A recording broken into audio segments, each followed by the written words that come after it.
Ya, halo teman-teman, balik lagi bareng gua Nurul Fauji di channel Al Story G, sumber informasi dan sejarah seputar dunia. Drop it.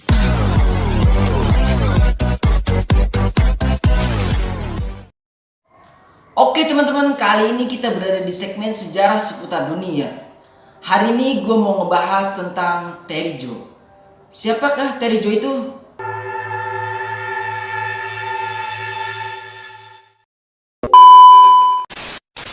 Nasib malang yang menimpa seorang gadis kecil yang berusia 11 tahun. Di usianya yang masih terbilang belia ini, ia terpaksa harus terombang-ambing di lautan selama 4 hari, tepatnya pada tahun 1961. Gadis ini ditemukan dalam sebuah sekoci kecil perairan Bahama. Kisahnya berakhir di lautan, lebih tragis daripada nasibnya ketika terombang-ambing di lautan.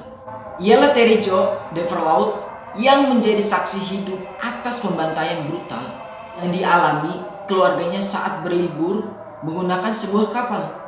Beruntungnya, gadis malang ini berhasil meloloskan diri dari si pembunuh. Namun akhirnya ia harus terombang-ambing di lautan selama berhari-hari tanpa makan dan minum. Sampai akhirnya ada orang yang menemukannya. Terry Joe lahir di Amerika Serikat pada tahun 1950. Kisahnya bermula ketika ayah Terry Joe yang seorang optometri dan greenback menyewa kapal pesiar mewah untuk pergi ke Bahama. Dalam perjalanannya tersebut, Terry Joe ditemani oleh keluarganya yaitu Dr. Arthur Deverlaut, ayahnya, Jean Deverlaut, ibunya, Brian Deverlaut, kakaknya, dan sang adik Rene Deverlaut. Dr. Arthur juga membawa kawannya seorang mantan veteran Perang Dunia II, yaitu Julian Harpy sebagai nahkoda dan istrinya yang bernama Jane. Perjalanan tersebut awalnya berlangsung lancar-lancar saja, namun pada malam kelima, sebuah insiden mengerikan terjadi. Pada suatu malam, Terry Joe berteriak ketakutan setelah melihat ibu dan saudaranya terbaring di lantai dengan bersimbah darah. Lalu ia melihat Harpy berjalan ke arahnya. Dan ketika Terry Joe bertanya pada Harpy tentang apa yang terjadi, Harpy langsung menampar Joe. Gila gak tuh teman-teman? Seorang Harpy, mantan veteran, dia menampar anak kecil yang masih berusia 11 tahun yaitu Terry Joe.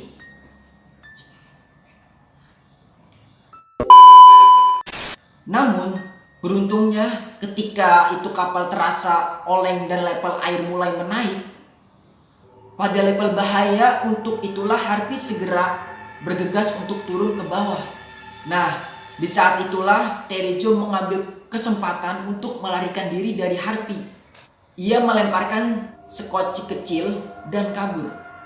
Terry Joe yang berhasil kabur dari Harpy harus menjalani kehidupan menyedihkan yang terombang-ambing di lautan sampai berhari-hari, kurang lebih 4 hari dia tidak makan dan minum. Coba dah kalian bayangin, kalian hidup sendirian terombang-ambing di lautan selama 4 hari, nggak makan, nggak minum. Bayangin guys, itu sangat menyedihkan. Kita lanjut teman-teman. Ia harus bertahan hidup terombang-ambing di lautan tanpa makan dan minum selama beberapa hari. Selama 4 hari kemudian, akhirnya Terry Joe ditemukan dan diselamatkan oleh kawak kapal barang yang berasal dari Yunani yang dinahkodai oleh Kapten Theo. Keadaan Terry Joe ini saat ditemukan bahkan dalam keadaan lemah dan tak berdaya teman-teman. Setelah itu dikisahkan Harpy telah menenggelamkan kapal pesiar tersebut dan melarikan diri dengan sampan bersama mayat istrinya. Nah jadi teman-teman, seorang Harpy ini, si pembunuh itu yang mau membunuh Terry Joe yang gadis 11 tahun itu, dia menenggelamkan kapalnya teman-teman. Terus dia cabut dari kapal tersebut itu dan membawa seorang mayat istrinya teman-teman dengan menggunakan sampan kecil atau kapal kecil. Oke, kita lanjut teman-teman. Dalam kasus Bluebell, Julian ditemukan tepat 3 hari sebelum tragedi terjadi. Ia ditemukan mengapung di sekoci kecil bersama mayat Rene, adik dari Terry Jo, teman. Bahkan Harvey mengaku kalau kapal tersebut itu diterjang badai sehingga mengalami kebocoran kapal dan tangki minyak. Untuk menguatkan alibinya, Julian juga mengatakan bahwa ia menemukan Rene yang mengambang di air dan ia telah mencoba untuk memberikan napas buatan terhadap Rene, namun dirinya itu tetap gagal menyelamatkan nyawa anak tersebut. Harvey ditemukan di Teluk Signa dan dibawa oleh penjaga pantai Amerika Serikat. Dalam pengakuannya, ia mengaku kepalanya tenggelam bersama orang-orang di dalamnya. Namun, setelah Harvey diselamatkan, ia diberi kabar bahwa ada salah satu penumpang yang bernama Terry Jo dilaporkan selamat. Harvey yang mendengar kabar tersebut mendadak panik. Merasa tindak kejinya tak tercium oleh pihak polisi dan tak ada saksi mata yang melihatnya, Julian Harvey membuat cerita pada polisi bahwa terjadi keributan di atas kapal yang diakibatkan oleh badai yang membuat gas bocor hingga meledak, yang pada kenyataannya itu hanyalah settingan dari Julian Harvey. Ia tak menyangka kalau Terry Jo ini masih selamat dan ia khawatir rahasia pembunuhannya akan terbongkar. Keesokan harinya, Harvey ditemukan kalau dia mati dalam keadaan bunuh diri. Hingga kasus terkuat ini tidak terungkap mengapa Harvey membiarkan Terry Jo lolos dan tidak membunuhnya bersama anggota keluarganya. Setelah ditemukan mengapung di tengah lautan, Terry Jo ini mengalami trauma yang sangat berat. Bahkan saking syoknya, ia tidak bisa mengeluarkan sepatah kata. Walaupun untuk diinvestigasi tentang apa yang sebenarnya terjadi padanya, Terry Jo akhirnya menjalani perawatan secara psikis sampai pada akhirnya seorang psikolog bernama Richard Logan yang juga merupakan teman dari Terry Jo melakukan terapi menggunakan metode truth serum pada tahun 1999 agar bisa membantu Terry Jo pulih kembali dari traumanya.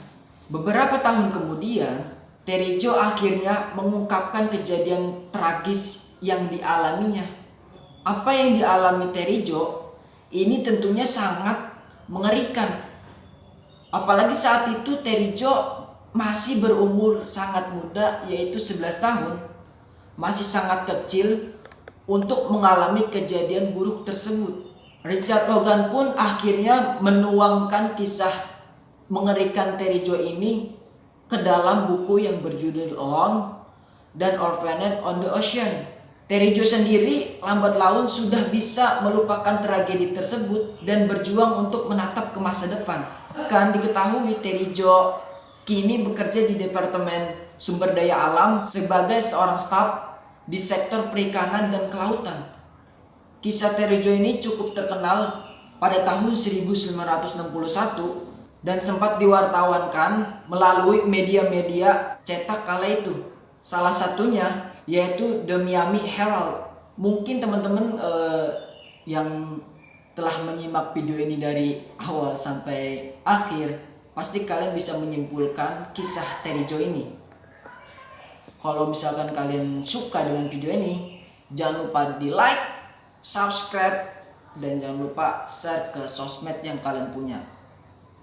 Dan jangan lupa teman-teman kalian follow Instagram gua di bawah ini, Fauzi_NRL. See you the next video. Bye bye.